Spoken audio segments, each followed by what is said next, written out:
Eslatib o'tamiz. Assalomu alaykum. Buxoro hunarmandlari deb nomlangan ko'rsatuvimizning bu galgi sonida biz deputatlarimiz bilan, ya'ni Milliy tiklanish partiyasining deputatlari bilan birga keldik.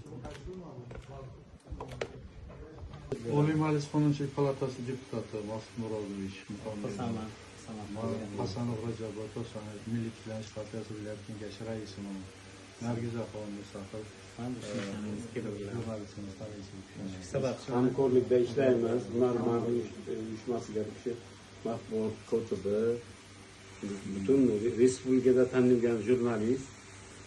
Hunarmandlarning bugungi muammosi nimadan iborat? Muammoni yechadigan takliflar qanaqa? Yo'q, bular sepoyalar. Sepoya shu rozgalar, ya'ni boshqa narsalarni qo'yish uchun, etajerga qilish uchun. Undan biza ya'ni birovni ishini ko'chirib qilmaymiz. O'zimiz ishimizni qilamiz. Asosiy maqsadimiz Buxoroni o'sha unutilgan 20-asr boshida unutilgan moviy kulolchiligini qayta tiklash. Moviy kulolchilik. O'sha ishxo'rdan qilingan, o'sha o'simlikdan yoqib, qulidan tayyorlangan sir. Mana bu tegirmonimiz hozir qo'l tegirmon bo'lardi, Osiyo. O'shanda qilardim. Keyin sal ish ko'proq kerak bo'lganligi uchun mana elektrikka oldik. Shunda hozir sir tayyorlayapmiz. Bu yerda endi naqshxona edi-yu, sirlarni qamlaydigan joy qilib qo'ydik. Chunki joy kichkina, sir ko'proq kerak. Hozir bizani Buxoroda bo'lib o'tadigan, sentyabrda bo'ladigan zamonaviy san'at Buxoro binalisiga o'shanga nima deydi, bir qatnashchi sifatida qo'shishgan. Mahsulot tayyorlab, mahsulot bilan qatnashasizmi? Bizga bir joy berilgan, bitta buxorolik hamdakor miskar usta bilan hamkorlikda kollaboratsiya deydi.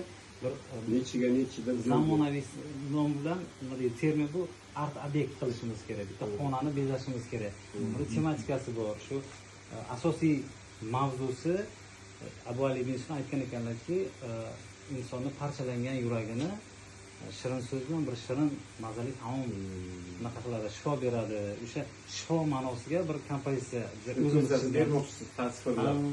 Yo'da musiqa bo'ladi, yana bir tepada aylanib turadigan pollarda shu koshin mana shunaqalar asosiy rangi moviy bo'ladi-da. Ko'z bilan ko'rgan boshqacha deyishadi. Hurmatli deputatlarimiz, ustozlarimizga bir iltimosimiz bor edi. Hunarmandlarimizni faoliyatini qo'llab-quvvatlayapsizlar. Avvalambor rahmat sizlarga. Ko'rib turganingizdek, hunarmand hozir ayni damda yoz faslida ishlayapti. Lekin ertaga qish keladigan bo'lsa, noyabr dekabrdan boshlanadi, bu joyda o'tirib bo'lmaydi. Mana qarang, mana bu tomonlardan yomg'ir o'tadi. Bu tunukalar eski mana laxlari ketganidan hisobga olib aytadigan bo'lsak, bu yerda bu uskunalarni qo'yib bo'lmaydi erta qishgada. Lekin qimmatbaho texnikalar, to'g'rimi? Bular yaratadigan o'sha moviy rangni Anofuni o'zlari aytdilar, suhbatlashganmi? Haligi qaysi davlatdan olib kelgansiz? Nimasini toshini? Bitta kvartsni jipida bo'lganimizda o'sha yerdan shu kvarts toshlari yo'lda ko'rib qoldi, oldin bir tajriba uchun. Mana bunday qanaqa bo'ladi? Yana hozircha qo'limiz yetmadi-yu. Lekin albatta qilib ko'ramiz. Kvarts toshlari O'zbekistonda Navoiyda ko'p, mana Navoiyda ko'rish mumkin. Kvarts toshlari. Navoiyki, jiddanlikdan bir sinab ko'raylik dedikda, chunki odam qayerda yashaganini albatta qiluvchi bo'lgan. Shunday. Shu endi mumkin bo'lsa, shu joy masalasida deydilar. Keyin yana plyus tomonlari borda, hozir aytib o'tishimiz kerak. Bularga ishchi kerak bo'lsa, ustoz, ishchini Mardikor bozordan olib kelyaptilar. Ishchi aytyaptilar, kim agar uyda o'tirgan bo'lsa, ishga muhtoj bo'lsa, ro'zg'orim desa agar kelsinlar deydilar, hunarimni o'rgataman deyaptilar.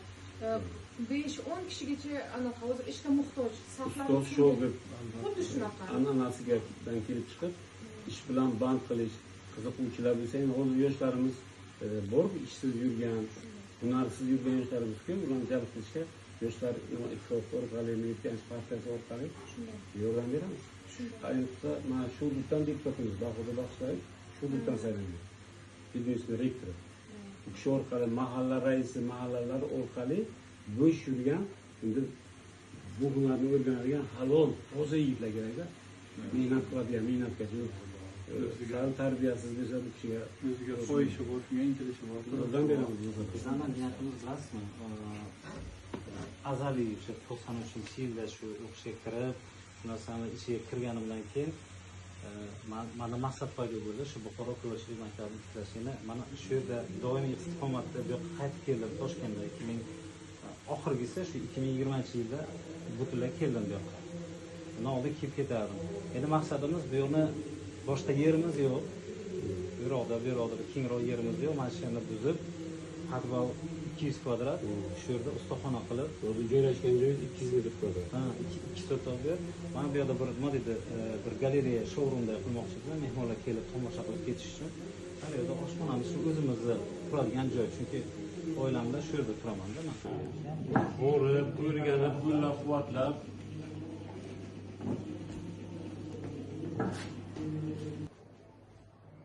Albatta bu yo'nalish, partiyamiz yo'nalishidan asosiylardan bittasi mana shu hunarmandchilik, hunarmandchilikda asrab avaylash, uni boyitish, sizdagi hunarmandlarni qo'llab-quvvatlash, uni ijodiga imkoniyatlar yaratib berish. Undan tashqari mana biz turizm boshqarmasi bilan birgalikda hamjihatda ishlaymiz. Biz iltimos qilamiz turizm boshqarmasidan mana shu turizm xaritasiga mana shu nimalarni sizni ham mana shu ustaxonangizni kiritib, mana yaqinda niyat qilib turibmiz Buxoro Bilandiy nimasida ishtirok qilishni. Mana shunda siz bu harakatdan to'xtamang. Biz partiyamiz, bizning yo'nalishimiz, maqsadimiz ana shu hunarmandchilik, madaniy meros, turizm shularni rivojlantirish. Shuning uchun biz men xursandman avvalambor siz bilan mana shunday tanishib turganimda, mana shunaqa ijodingiz bor ekan, biz xursandmiz. Mana Mas'ud Murodovich 10-yil palatasi deputati, Milliy tiklanish partiyasidan albatta u kishi ham tayanamiz u kishining yordamlariga. Mana shu borada mana yaqinda qonunlar qabul qilyapti, undan matlubi uchun marhamat bir tabriklar bersangiz Mas'ud Murodovich.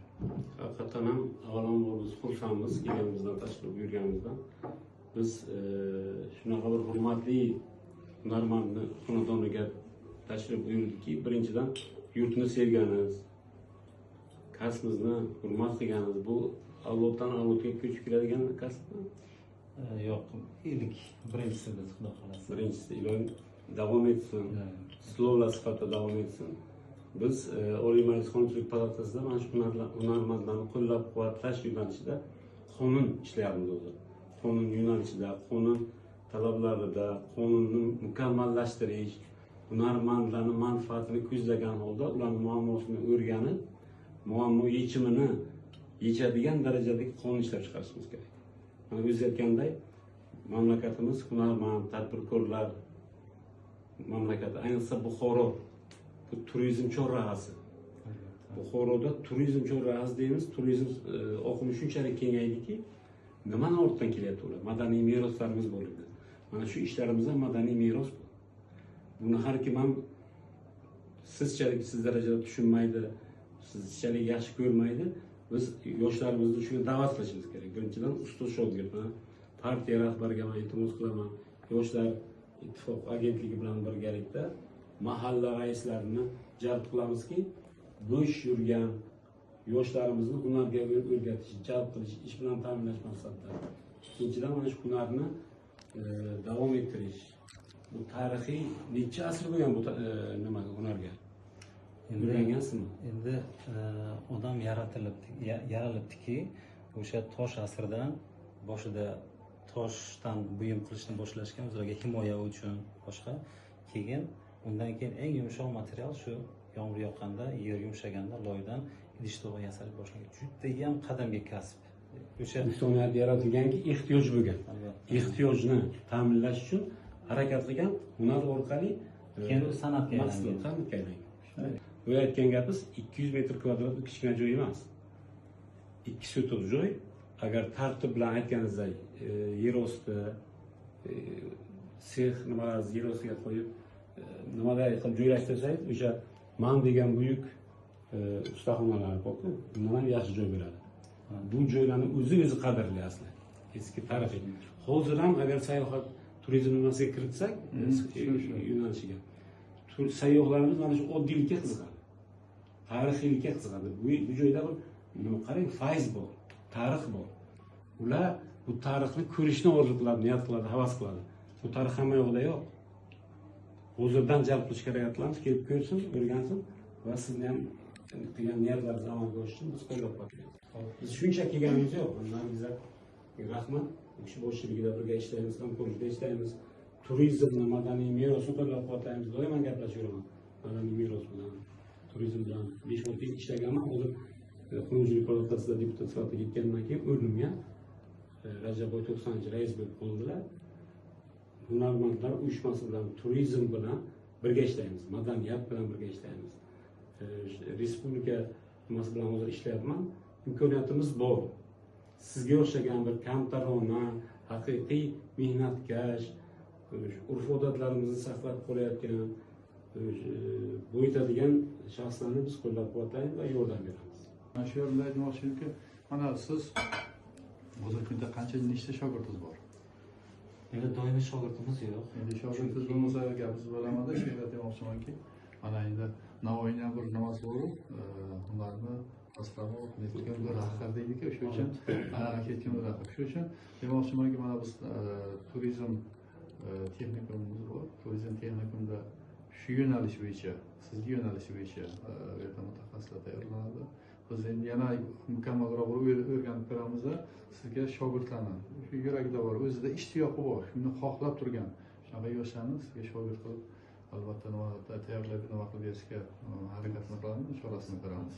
Kerak bo'lsa shu kechasi dasturga kiritamiz. Turizm texnikumini 20 talik gruppasi bor-ku.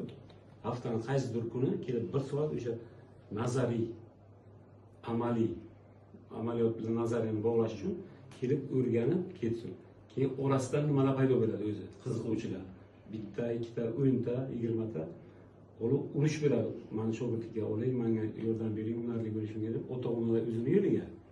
Yoshlarimizni o'zi qiziq bo'ladi. Bilasizmi? Bu nafaqat ma'naviy bir nima, moddiy boylik ham. Keyin katta daromad ham. Ular bilmaydi buni. Turizmda o'qiyotganda, texnikada o'qiyotganda tushunib boradi.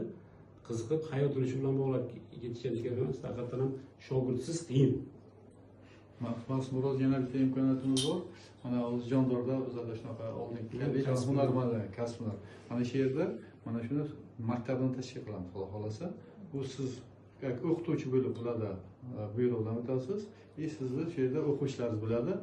Siz ham o'zingizda faoliyatsiz olib borasiz, ham birgalikda ana shu maktab siz o'sha shogirdlarga dars berib, bu tomondan ham sizga ham moddiy jihatdan Sherif Orto degan deputatimiz bor. Mana hozir monomarkaz bor, monomarkazga o'xshagan o'shani filial desak ham bo'ladi.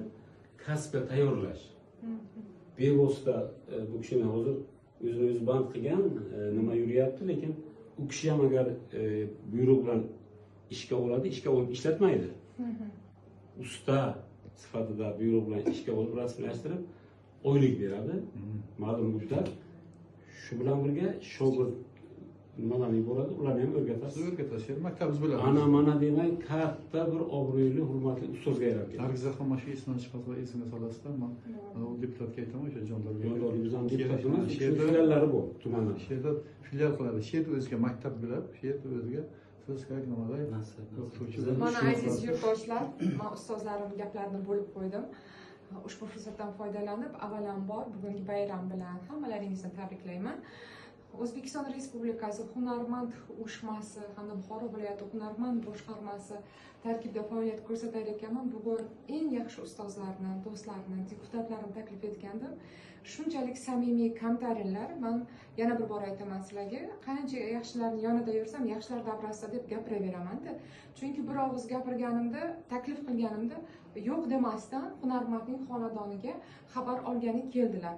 Men o'tgan safar hunarmand bilan gaplashib ketgan edim, lekin ko'rsatuvni chiqarmadim. Ko'rsatuv menga nimadir yetmagan edi. To'g'risini aytsam, Abdulvohid, qarangda, baraka shunchaki kelmaydi. Yaxshilar bilan kirib keladi. Men hozir yutuqni aytaman, sizning yutug'ingizdan. Shu paytgacha olib kelgan yutuqlaringizni orasida bugun yana bitta yutuq qo'shildi desam bo'ladi. Sababiki siz bugundan boshlab endi haqiqiy pedagog, o'qituvchi sifatida shogirdlaringizga dars berasiz, safini kengaytirasiz, ham davlat tomonidan maosh ham olarkansiz va sizni qo'llab-quvvatlashda mana deputatlarimiz, Oliy Majlis va Qonunchilik palatasining deputatlari yoningizda turibdilar. Men xursand bo'ldim. Shunday insonlar safi kengaysin. Bundan keyingi ko'rsatuvlarimga ham sizlarni taklif etaman. Hamkorligimiz kengayib boraversin. Men xursand bo'ldim.